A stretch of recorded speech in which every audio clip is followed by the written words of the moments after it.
questioning for Justin, second row right, Tony from the O-Zone. Justin, a long time ago, it seems you were committed to Penn State. You're here now. What was it about Penn State that you thought was right for you? And then now that you're here, what has been right about Ohio State for you? I thought I had a great relationship with all of the coaches there, and the offense was doing great at the time. Coach Moorhead, definitely, he was there at the time. He's a great coach, great offensive-minded coach. So I just thought my ability to play and then my relationship with the coaches and all the other commits would eventually, help me become a better player. Just all those players that we had committed there at the time. It was just I had great relationships with coaches and players there, so that's why I committed to it. And then obviously Ohio State, you feel you made the right decision here. When did you, after getting here, when did you really realize that this was the best decision for you? There were little times and places where I thought I made the right decision. So it wasn't really one set time where I completely knew, but it was just kind of just a feeling, just the family atmosphere here and the brotherhood we have here. Kind of just made me realize that this was the place to be. Front row right, Austin from Letterman Row. Justin, Coach Day was talking about just the routes and the way KJ Hill gets open, how effective that makes him. When did you realize he could be a real reliable guy for you? As soon as I got here, Coach Day and all of the other offensive coaches just told me he was one of the better receivers on the team, and I think KJ is one of the smarter receivers on the team. He definitely knows what to do, where to break, especially in zone defenses. He does a great job of finding the open zones, and even when I scramble, he does a great job of just kind of mirroring me and just try to find a space to get open. When you have to stand there and take a shot to deliver a touchdown ball, everybody talks about you running, being tough there. Are those the ones that really make you proud as a quarterback when you have to take a hit in the pocket and throw something? I think those are ones that feel the best, because you throw it up, you get hit, and you don't even know if it's a completion or not. So you kind of just wait on the ground and see what the crowd does. So just based on the crowd's reaction, that kind of it definitely, definitely feels the best for me. So. Right next door, Tim, Letterman Row. Yeah, I got like 100 questions. I'll ask a couple. And a game put into a game like this, like against Wisconsin, what's coming up, on this.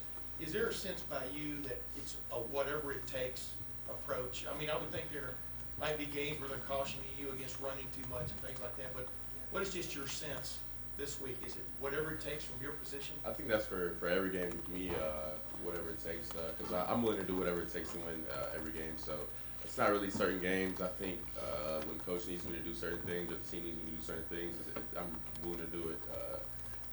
So yeah, it really is whatever it takes for me every game. Yeah. And the other thing, compared to Georgia, how does this Ohio State playbook or play tablet stack up as far as the depth of it, both from the running game and the passing game? And do you feel like there's always an answer in there somewhere? Do you feel like the coaches are going to find an answer if some teams are giving you a little bit of trouble? Yeah, Coach Day, everybody knows he's a great coach. He's probably one of the best coaches in the nation. So every time we face a defense, I have confidence in him that he'll find an answer for us to come up with to beat that certain type of defense. So really, I think the biggest thing for us is to just put all of our trust in him and just knowing that he'll lead us to the right path. And as long as we go out there and execute the play, that everything will be okay.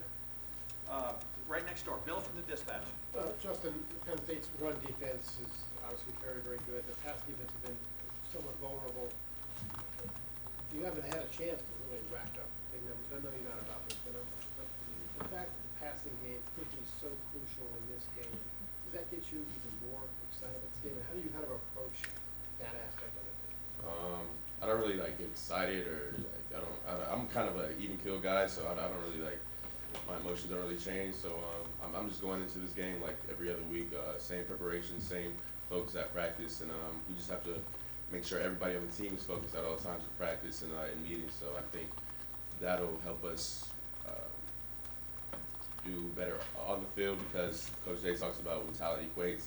It's not about who's bigger, who's faster, who's stronger. It's about who prepares the best and who goes about the meetings and stuff off the field really the best. So that's what we're going to focus on this week. So is there a sense that the passing game is going to be crucial this week? I think the passing game is crucial every week.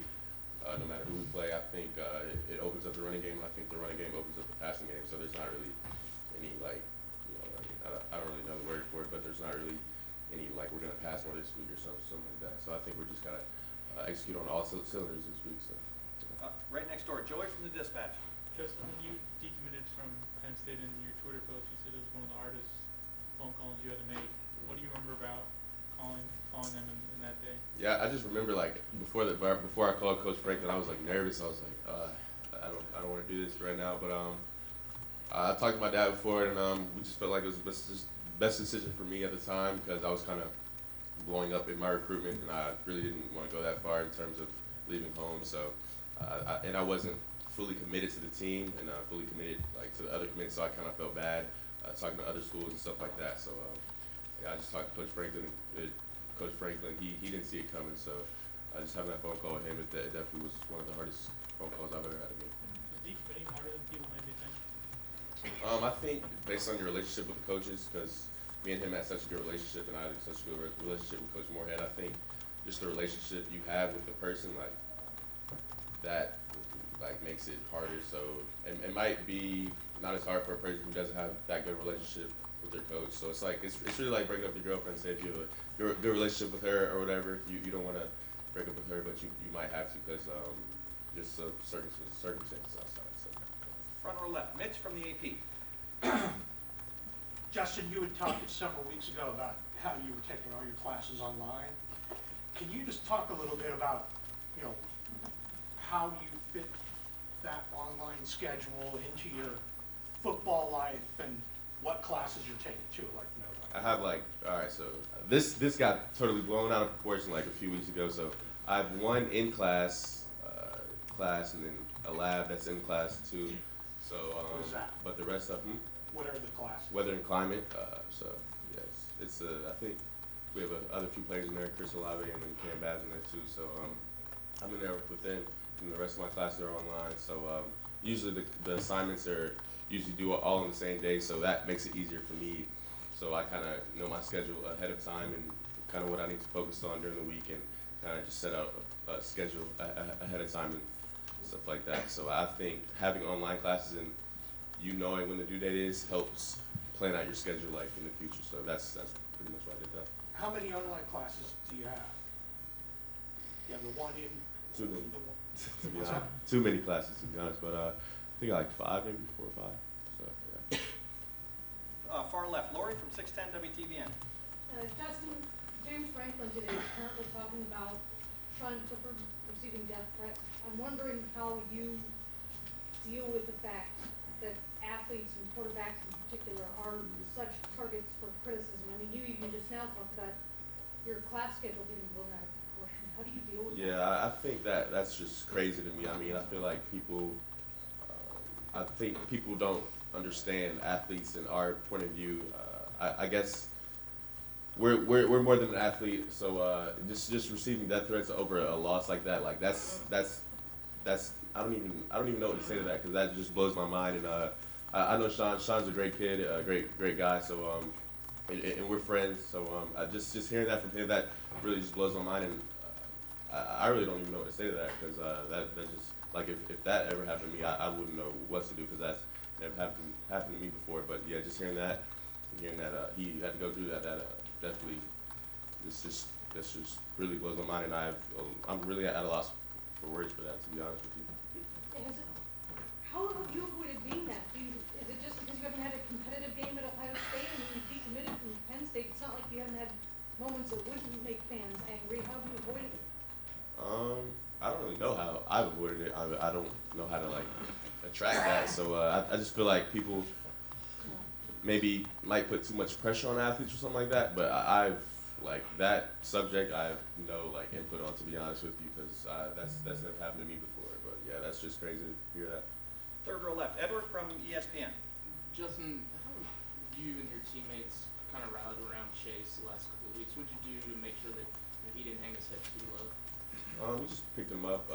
We knew we know he's a strong guy inside, and he has brothers all around here in a family that supports him. So we're just around him, kind of encouraging him and saying that we got your back. So just going out there and playing for him, I think that was a big part, and kind of just proving to ourselves that fighting through adversity and playing through adversity helps us as a team. And I think it just made us stronger as a team.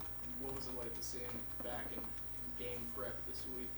I mean, he's been he didn't practice that week, but just seeing him is back. Of course, there's a little trash talk across the field, so just seeing him back is fun, and just getting to interact with him, of course, it's always a good time.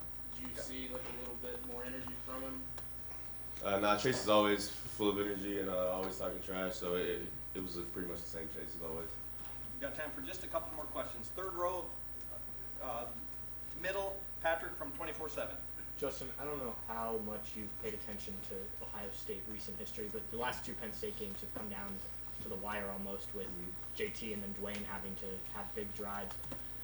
Coach Day was talking about you needing to be able to do that if it comes down to that in this one. How comfortable are you? We haven't seen you have to do that a lot this year at all, really. How comfortable are you in those late game situations, and how do you kind of envision those playing out if you have to do that? Same as always. I mean, I'm not gonna play any differently, whether it's the beginning of the game or the end of the game. I think every time we step on the field, our goal is to score. I don't think being later in the game puts more pressure on me, especially if it's late in the game. You've already played a full game, then you don't have to have any more pressure on you. So you really just go out there, trusting the coaches, trusting the players. I think that's a big thing in late time, in late games. So not really doing anything different, just going out there and doing what we always try to do, and that's score. And when was the last time you had to drive the field late to win a game? Maybe high school. I mean, I don't really know. So yeah, I think high school, maybe junior year, we played Rome. So that was probably the last time. Second row, middle, Steve from 24/7. Hey, Justin, you talked to Chris Olave after the game about the deep balls that you guys hit. He said that it took some time this year to get that going. Just how much hard work did you guys put into, and how cool is it? As you said, you may get knocked to the ground, but you hear a big roar at the other end. You know your guys come up with the play.